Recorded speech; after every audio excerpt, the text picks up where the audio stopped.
사랑하는 성도 여러분, 안녕하세요. 지난주에 이어서 오늘은 룻기 1장 15절로 22절 말씀을 가지고 룻기서 두 번째 시간 함께 나누도록 하겠습니다. 여러분, 룻기 1장 15절로 22절은 나오미와 룻이 이제 함께 베들레헴으로 돌아오고 있는 이야기입니다. 그리고 돌아왔을 때의 이 상황입니다. 이 시간 함께 우리 귀한 시간으로 삼을 수 있게 되기를 바랍니다. 우리가 지난주에 함께 룻기서의 서론 이야기를 잠깐 좀 살펴봤지 않습니까? 그처럼 룻기는 짧은 책이지만 그 안에 정말 많은 생각할 거리를 부어주고 넣어주고 있는 책이라는 걸 알 수 있어요. 특별히 사람들이 결정하고 행동하는 것 속에서 하나님이 그들의 결정과 선택을 통해서도 일하고 계시고 또 새로운 방향으로 역사를 만들어가고 계신 것을 이렇게 우리가 느낄 수가 있어요. 오늘 성경에도 보면은 나오미가 두 며느리를 다 떼어놓고 오고 싶어 하잖아요. 두 며느리를 보는 것이 아픔이라고 하고 고통이라고 그러고 괴로움이라고 표현하잖아요. 그리고 자기 인생 자체를 괴로움으로 말하라고 이름 짓고 싶어하는 여인의 모습을 보게 되잖아요. 그런 걸 생각해 보면 오늘 이야기를 통해서 다시 한번 우리 성도님들이 선택과 결정 그리고 그 속에서 하나님이 일하고 계신 또 새로운 차원의 하나님의 결정과 하나님의 일하심을 보게 되는 시간이 되면 좋겠어요. 성경을 다시 한번 읽겠어요. 제가 지난주에 다 읽었지만 지금 다시 15절로 22절을 읽겠습니다. 15절을 한번 보겠습니다. 나오미가 또 이르되 보라 내 동서는 그의 백성과 그의 신들에게로 돌아가나니 너도 너희 동서를 따라 돌아가라 하니 룻이 이르되 내게 어머니를 떠나며 어머니를 따르지 말고 돌아가라 강권하지 마옵소서. 어머니께서 가시는 곳에 나도 가고 어머니께서 머무시는 곳에 나도 머물겠나이다. 어머니 백성이 나의 백성이 되고 어머니 하나님이 나의 하나님이 되시리니 어머니께서 죽으시는 곳에 나도 거기 묻힐 것이라. 만일 내가 죽는 일 외에 어머니를 떠나면 여호와께서 내게 벌을 내리시고 더 내리시기를 원하나이다 하는지라. 나오미가 룻이 자기와 함께 가기로 굳게 결심함을 보고 그에게 말하기를 그치니라. 이에 두 사람이 베들레헴까지 갔더라. 베들레헴에 이를 때에 온 성이 그들로 말미암아 떠들며 이르기를 이가 나오미냐 하는지라. 나오미가 그들에게 이르되 나를 나오미라 부르지 말고 나를 마라라 부르라. 이는 전능자가 나를 심히 괴롭게 하셨습니다. 내가 풍족하게 나갔더니 여호와께서 내게 비어 돌아오게 하셨느니라. 여호와께서 나를 징벌하셨고 전능자가 나를 괴롭게 하셨거늘 너희가 어찌 나를 나오미라 부르느냐 하니라. 나오미가 모압 지방에서 그의 며느리 모압 여인 룻과 함께 돌아왔는데 그들이 보리 추수 시작할 때에 베들레헴에 이르렀더라. 네, 오늘 성경 이야기는 이렇게 말합니다. 오늘 이야기 속에는 계절이 나오네요. 계절. 그죠? 지난주에 읽었던 말씀에는 시대가 나왔잖아요. 사사가 치리하던 시대라고 표현했고 오늘 본문은 보리를 추수할 즈음 추수하는 계절에 돌아왔다. 이렇게 표현한 거 보니까 계절이 등장합니다. 여러분, 요 보리 추수할 때가 언제입니까? 바로 맥추절이 앞에 있고 그 다음에 맥추절이 있기 전이겠죠. 그러니까 보리 추수를 그 50일 내에 하니까요. 그러니까 6월절 지나고 맥추절 오기 직전인가 아마 봄에서 초여름 그 사이에 온 겁니다. 자, 오늘 본문의 말씀에 보면은 나오미가 며느리들을 돌려보내면서 빌어줬던 복이 있었다 그랬잖아요. 여호와께서는 너희가 나를 선대한 것처럼 너희에게 선대해 주시길 원한다. 인내 선대라고 표현했지만은 헤세드라고 히브리어 하나님께서 자비를 베풀어 주시기를 원한다 이렇게 말한 거고 또 내가 너희에게 새롭게 시집가서 새 가정 이루기를 원하노라 이렇게 하는 거죠. 새 남편 만나서 위로받고 살게 되기 원하노라. 하나님이 그렇게 허락해 주시길 원하노라 하면서 뭐랄까요. 결혼으로 인해서 맺어진 관계를 해제해주는 해제해서 해방시켜주는 그런 거예요. 그러니까 어떻게 보면은 사실은 율법의 말씀으로 보면은 남편이 살아있을 동안에만 아내들은 남편의 법, 그 결혼의 굴레 속에 있게 되는 건데, 그런데 이렇게 또 어머니가 가라고 돌려보내주는 해방선언 하듯이 보내주려고 하는 것은 더더욱 그 남편 없이 된 여인들에게는 또 기회가 제공되는 거라고 생각해 볼 수 있어요. 자, 근데 오늘 성경 보면은 오르바라는 여인은 돌아갔다 그랬어요. 동서는 갔고 돌아갔으니까 너도 가라 이럴 때에 룻이 자기 민족이나 자기 고향 친정집에게로 돌아가지 않은 이유가 뭘까요? 여러분 가만히 생각해 보세요. 뭐 남편이는 있습니까? 뭐 시댁이 무슨 부자이길 합니까 지금? 그렇다고 해서 지금 굉장히 무슨 영향력이 있는 위치에 있길 합니까? 여러 가지로 보면 지금 현재 룻은 그 시어머니와 함께 남아서 있어야 될 어떤 뚜렷한 보암직스러운 그런 매력 조건은 없어요. 그런데 돌아가지 않은 두 가지 이유가 있다. 그 여인은 지금 1장 15절에 보면 이렇게 표현되어 있어요. 자기 신들, 자기 백성과 자기 신들에게 돌아가기를 원치 않은 거예요. 그렇죠? 자기 동서처럼 행동하려고 하질 않아요. 그리고 가만히 보면은 이 여인은 16절 내용을 쭉 보면은요. 아유 죽는 순간까지 어머니와 함께 있고 싶어 해요. 이건 뭐예요? 어머니에게 자기가 할 도리를 다 하고 싶어 해요. 시집 올 때 이미 결단한 것 같아요. 이 여인은 말이에요. 나는 내 가정에서 내 역할을 다 잘하리라 하는 이런 어떤 마음가짐을 가지고 시집 온 것 같아요. 그래 남편이 없음에도 불구하고 시어머니를 버리지 않고 시어머니에게 자기의 자비로운 마음, 사랑스러운 마음을 다 베풀어 드리며 섬기고 싶어하는 마음을 갖는 것 같아요. 굉장히 이렇게 교육을 잘 받은 여인 같아요. 사실 그들의 나라 모압이라고 하는 나라는요. 그 모압, 암몬과 모압은 형제 종족인데 아브라함의 조카인 롯의 자손이에요. 근데 이스라엘 백성에게는 그러니까 야곱과 에서의 형제에게로 보면은 이들은 어떻게 보면 조금 형제의 종족이긴 하지만 이방화되어 있고 이제 하나님과 거리가 멀게 살아가는 종족이에요. 그들이 섬기는 신은 그모스라고 하는 우상이에요. 그모스 신. 그 다음에 그 또 몰록이라는 신도 그 모압 종족들에게 있어요. 그러니까 신들에게로 돌아가라 하고 여기 보면요 복수로 썼어요. 그의 신들에게로 돌아갔다 해서 신들. 그러니까 복수로 쓴 거 보면 여호와 하나님은 유일하신 하나님이지만 이스라엘 백성의 하나님은 그들에게는 잡신이 많은 거예요. 그런 신들에게로 돌아가라 할 때 나는 안 가겠습니다. 그러면서 표현한 게 어머니의 백성이 나의 백성이 되고 어머니의 하나님이 내 하나님이 될 겁니다. 그 개종할 각오를 하고 있잖아요. 그렇죠? 그런 거 보면 이 여인은 룻은 아주 지금 자신이 어머니, 시어머니와 함께 할 것을 선택한 거예요. 그 결단을 내린 거에 조금도 뭐랄까요? 이렇게 추워도 변개함이 없어요. 마음에 변도 뿌릴 생각이 없다는 걸 알아요. 이거는 시어머니 곁에 있으면서 시어머니를 보살펴 드리고 봉양해 드리고 싶은 마음을 그대로 품고 있는 거예요. 그래서 어머니가 가는 곳에 나도 가고 어머니 머무는 곳에 나도 머물고 어머니 백성 내 백성 되고 어머니의 하나님 내 하나님 되겠습니다. 이러면서 말이에요. 아주 하나님을 자기 하나님 삼겠다고 아주 단호하게 말하는 거 보시면 대단한 거죠. 결국 여러분 16절이 그거예요. 룻이 여호와께 대한 신앙을 어떻게 고백했냐? 말 그대로 어머니의 하나님이 나의 하나님 되실 겁니다. 여호와 하나님이죠. 어머니가 섬기는 하나님은 여호와 하나님이시거든요. 그 하나님 나의 하나님이 되십니다. 이러면서 어머니가 믿는 하나님을 자기 하나님으로 고백하며 받아들이고 있다는 거예요. 여기서 여러분 종교가 여러분 개종되고 있는 거 아니겠습니까? 그러니까 그래서 이 룻은요 어떤 면에서 보면 아주 인생이 결단하기가 제일 어려운 걸 결단하고 있는 거예요. 그렇죠? 신앙은요 거의 사생 결단하는 수준으로 결단하는 부분이거든요. 어머니가 네 동서가 그 백성과 그 신들에게로 갔으니까 너도 가라 라고 할 때엔 저는 안 갑니다. 저는요 어머니 백성이 내 백성 되는 거예요.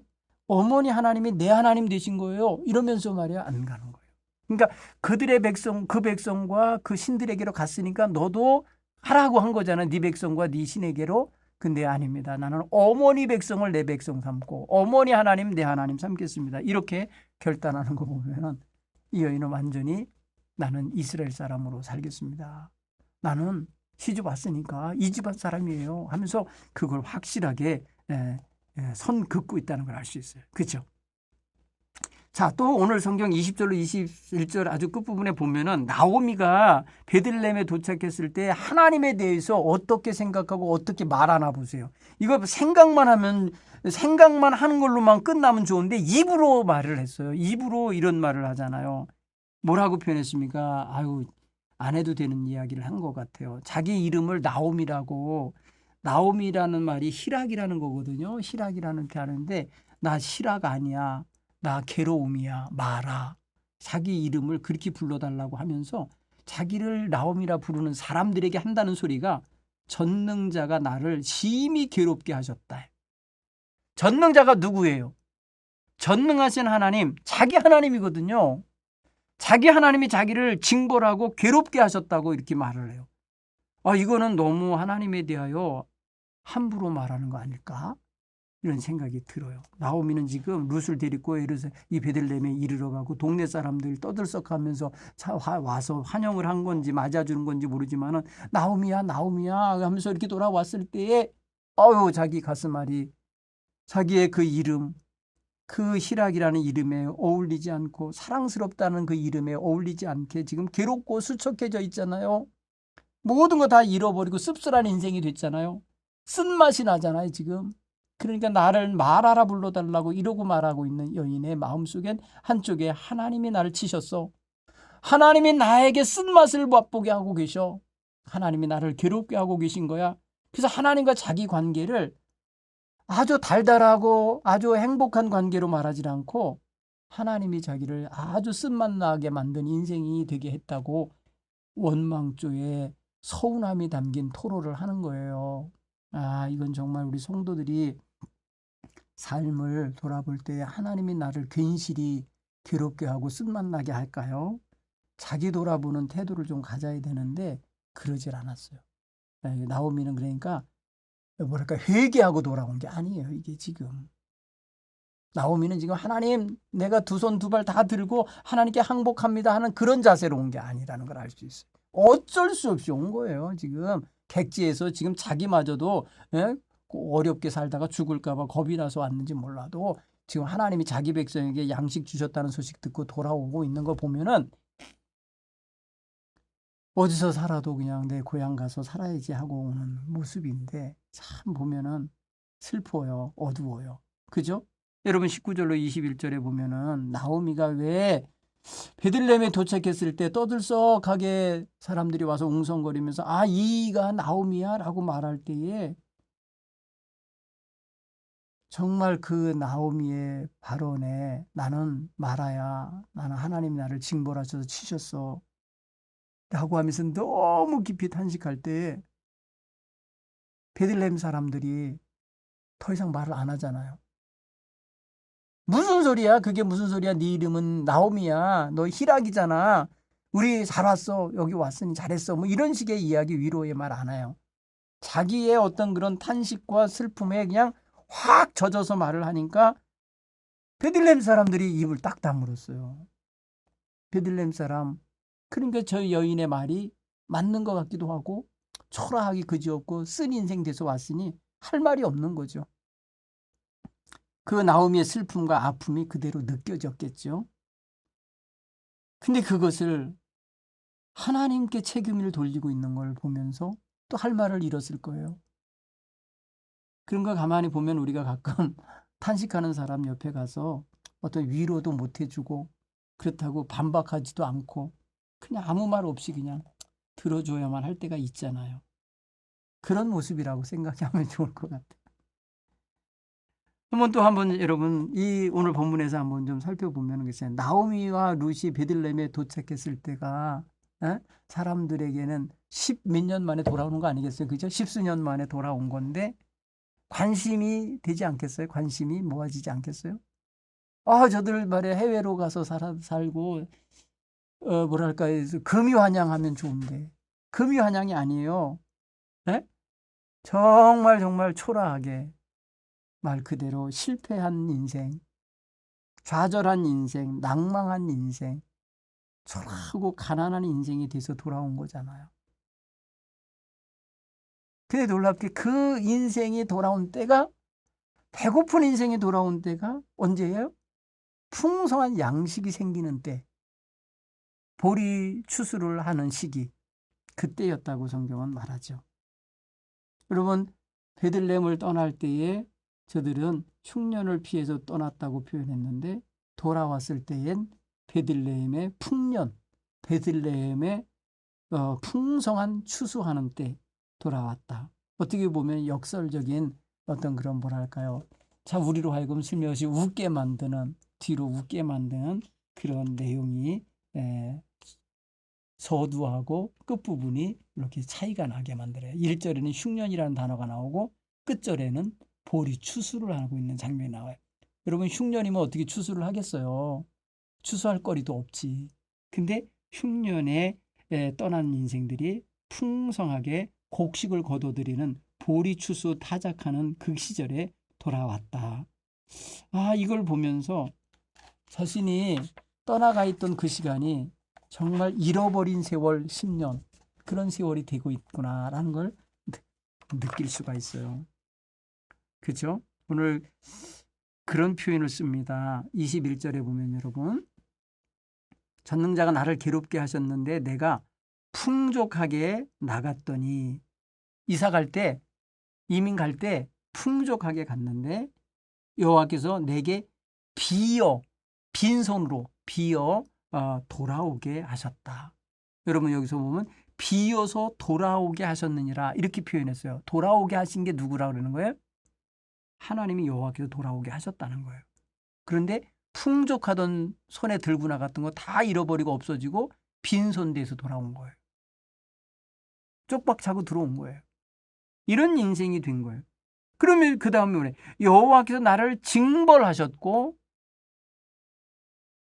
전능자가 나를 괴롭게 하셨다. 징벌을 하고 괴롭게 하신 것이 여호와라는 거예요. 그러면 본인이 징벌당할 짓을 한 거예요? 하나님께로부터 괴롭힘을 당할 만한 어떤 일을 했다라고 하는 게 전제가 되어지는 거 아니에요? 그게 뭘까요?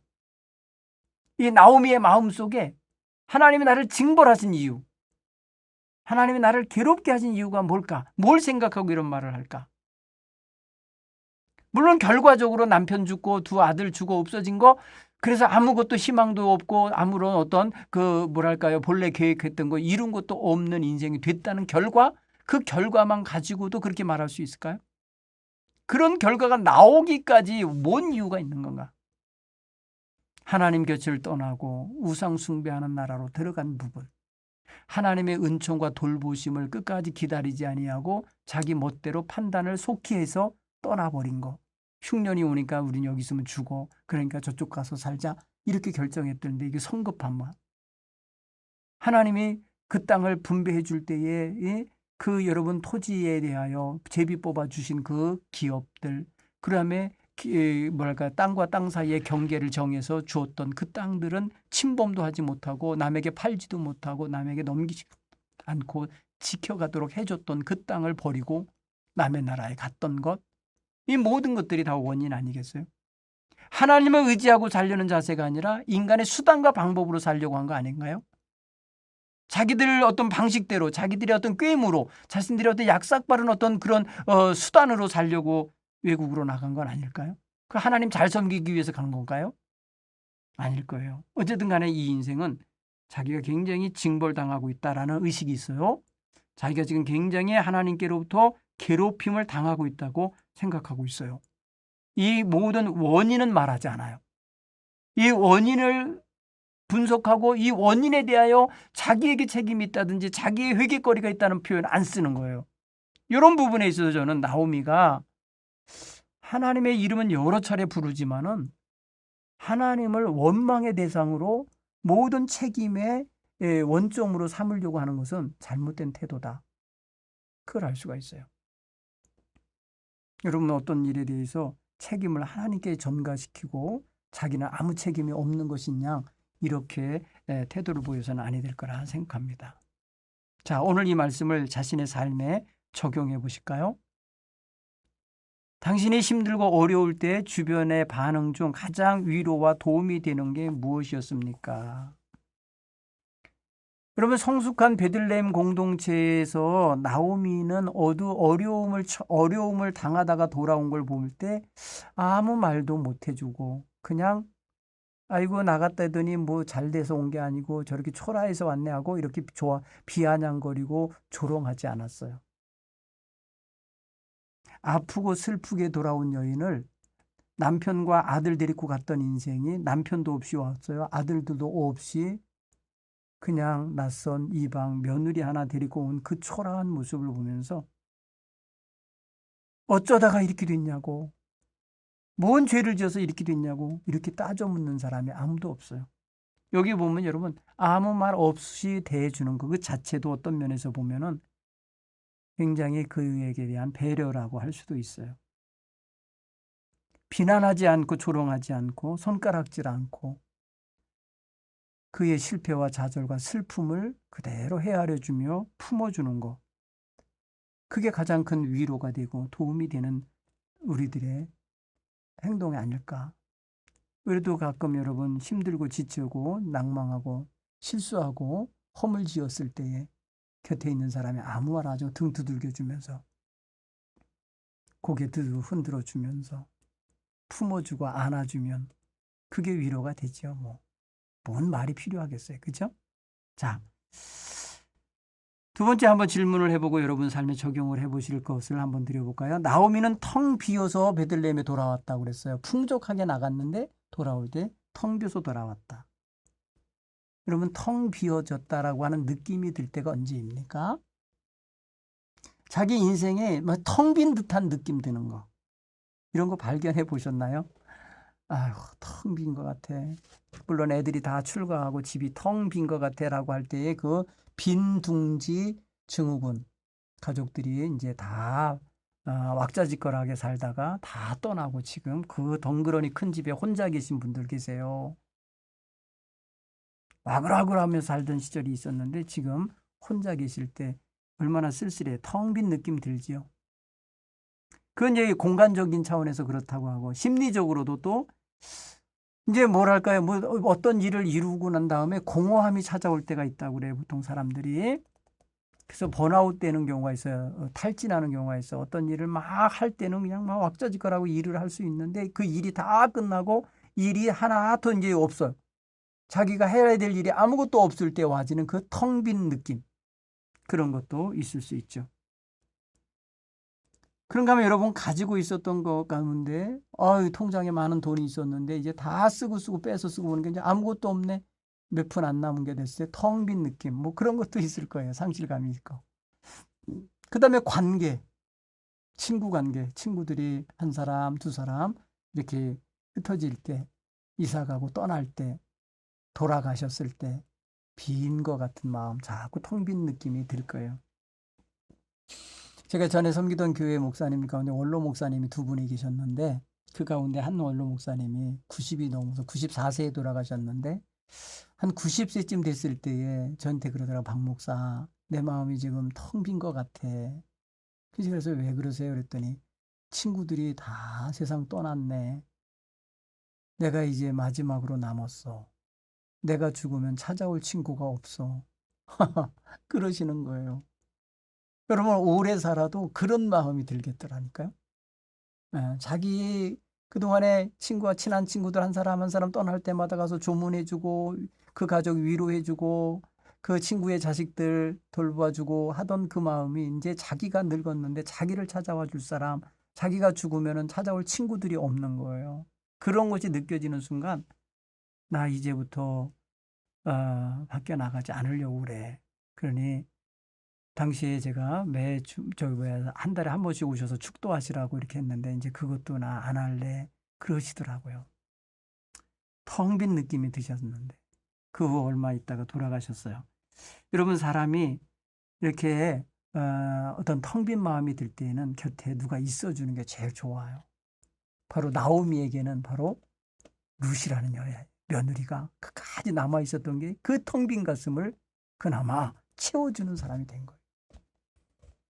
여러분, 곳간이 텅 비고 통장이 텅 비고 집안이 텅 비고 하는 것은요, 웬만큼 이렇게 저렇게 해서 살아낼 수는 있는데, 사람이 없어가고 텅 빈 느낌, 자기 어떤 곁에 누가 없어서 마음에 허전함이 드는 그런 텅 빈음은 정말 정말 슬프게 돼요. 여러분, 행여라도 곁에 텅 빈 느낌이 들면 얼른 목사에게 전화하세요. 자주 신방 가고 곁에 있어 드릴게요. 여러분, 그리고 또 서로 속도원들 간에 또 선교회 성도들 간에 자꾸 통화하시면서 텅 빈 가슴을 채우시기 바랍니다. 앞으로 여러분은 무엇을 채우면서 살고 싶습니까? 오늘 이 본문의 말씀을 묵상하면서 나는 무엇을 채우면서 살까?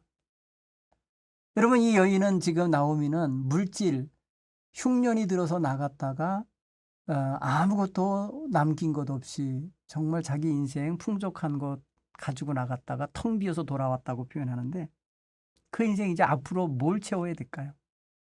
성경을 가만히 보면 나오미는요, 뭐 물질을 채우려고 애쓰지 않아요.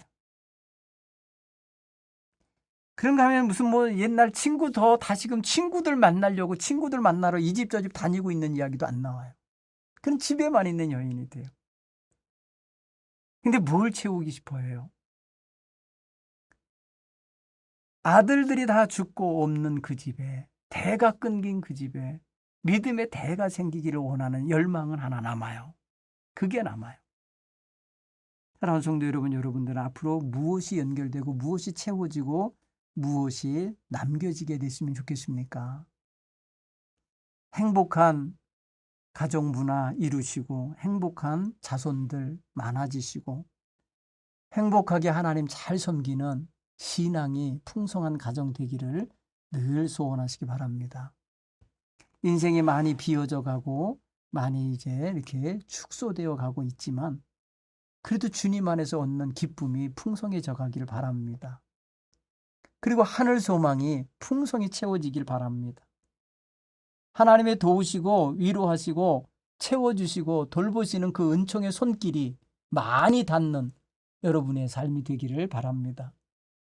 그래서 여러분, 노년이 되어도 외롭지 않고 노년이 되어도 여러분의 삶 속에 하나님이 함께 하시는 은총이 늘 임하는 그런 인생들이 다 되시기를 간절히 바랍니다. 오늘 이 과에서는요, 두 번째 시간에서는 텅 비었던 삶, 텅 비어져서 돌아온 삶, 그 나오미의 인생을 이제 하나님이 어떻게 채우실지 소망을 갖고 또 이렇게 말씀을 묵상했습니다. 그 곁에 찾아와 준, 함께 있어준 룻이라는 여인이 이 여인의 그 텅 빈 가슴을 채워주는 좋은 마중물 역할을 할 거라고 생각을 할 때 너무너무 잘 따라온 그리고 잘 곁에 있어준 며느리가 되지 않았나 이런 생각이 듭니다. 오늘 말씀을 통해서 여러분의 인생에 고난이 있고 낙담이 있고 괴로움이 있고 또 실망이 있을지라도 하나님이 함께 하시면 다 극복되고 회복될 것을 믿으시기 바랍니다. 텅 빈 삶 속에 하나님의 은혜로 채워지기를 소원하시기 바랍니다. 하나님의 사랑과 넘치는 그 자애로우신 하나님의 눈길, 축복의 손길이 함께 채워지는 인생들이 다 되기를 간절히 축원합니다. 감사합니다. 다음 주에 뵙겠습니다.